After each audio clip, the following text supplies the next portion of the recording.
Souvent, avec l'âge, les personnes consomment moins de protéines. Pas simplement parce qu'elles n'aiment pas ça, mais aussi parce qu'elles les digèrent moins bien. C'est pas toujours facile de digérer les protéines. Souvent, quand on pense protéines, on pense à matière animale, mais les protéines animales sont assez difficiles à digérer.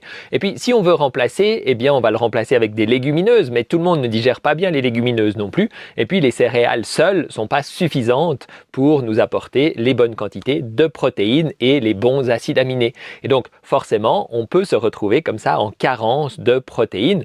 On peut l'avoir toute notre vie, bien sûr, mais plus on prend de l'âge, généralement, plus on aura de risques d'être en carence de protéines. Alors qu'en plus, en prenant de l'âge, on a besoin souvent de plus de protéines pour compenser tout ce qui est détruit au niveau des tissus. Et donc, beaucoup de personnes avec l'âge commencent à être en carence de protéines et peuvent commencer à avoir de la rétention d'eau. Et beaucoup de gens qui se plaignent de rétention d'eau, simplement, des fois, c'est parce qu'elles sont, ces personnes, en carence de protéines. Et simplement, si elles mangeaient plus de protéines, leur problème de rétention d'eau s'arrêterait.